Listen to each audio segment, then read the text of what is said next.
Hey everybody, Matt LaPlante here with the annual Look Behind, Look Ahead series.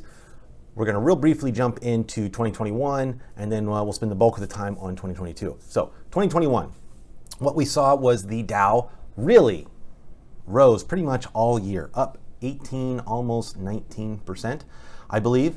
That's a great return. Most people are 2 thumbs up on that kind of thing.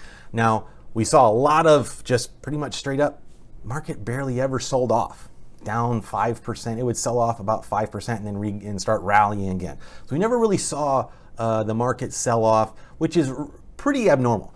We don't typically see something like that. And a lot of the reason why we saw the stock market perform the way it did is because of the stimulus that was in 2020 and then the beginning of 2021. So all that stimulus was put into the economy and then in 2021 really started circulating through and caused the economic growth that we saw. And so that was a positive for the stock market. The negative side of the stimulus was that, I guess, which leads to the next big part of 2021, was the inflation. We saw inflation get up on average to 7%. Now that's just the average. That's not everything, because if you look at things like your housing or energy or food in particular, you might have seen a significantly higher costs if when you're like on your grocery bill or if you're purchasing a home. So inflation was significantly higher on that in those arenas. So that was 2021, and we're going to move forward now into 2022. Let's stick with that inflation. 2022 is probably going to continue to see inflation be high in the first half of the year, but then in the back half of the year, I think it's going to start to normalize. In fact, normalization, things becoming more normal, is really going to, I think is going to be the message of 2022. We're going to see inflation start to get more normalized, and that will be a good thing. That is good for the economy. We don't want to see prices going up too high. Us as consumers, we like a nice low inflationary rate. We're not paying too much for the things. We're not seeing increases in cost too much. So inflation start to come down the back half of the year, which I think will be a good catalyst in the back half of the year. The second aspect I would say is a more normalization. Is, as I mentioned last year, the market only sold off about 5%. That's very abnormal. I'm going to spend a quick minute going over what we typically see in a normal stock market in any given year. All right, so what we're looking at here is really just looking at how the market has performed in any given year and how it's normal for a pullback or for the market to sell off in a given year. And actually it's normal for it to end positive in spite of that. And so if you look at the blue bars, this is looking at the S&P 500 or just the general stock market and how it performed in that given year, like what the end result was.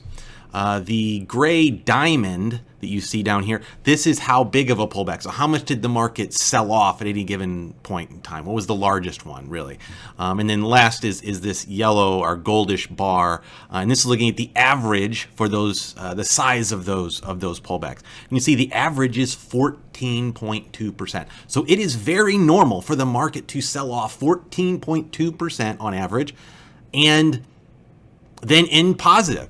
In fact, just to kind of discuss more of the abnormal behavior that we've seen, you can look at, let's look at 2020, down 33%, almost 34%, down at one point, ended up 15, 20% right in there.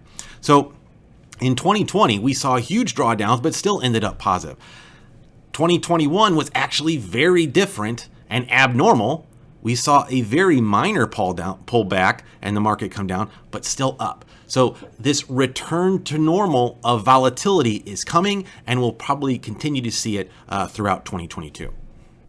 All right, so the next aspect that we're going to see probably, which is very normal of an election year, we're in midterm elections. So the back half of the year is probably, I should say, the bulk of the year is probably going to be pretty volatile until the back half of the year, when the midterms actually happen and we get some clarity on who's going to win, who's going to lose, and then companies can say, oh, okay, these people are in new senators or congressmen or whatever, they're in there, and these are the kind of things they're going to be trying to do, or maybe lack thereof of what's going to happen, and then companies can plan based on that that will likely lead to the back half after the elections, those last couple months there. I think it'll end up being positive once they see that. So a lot of what we're talking about is, again, a lot of it is in the back half of this year, which is fairly normal for an election year. That keeps coming up.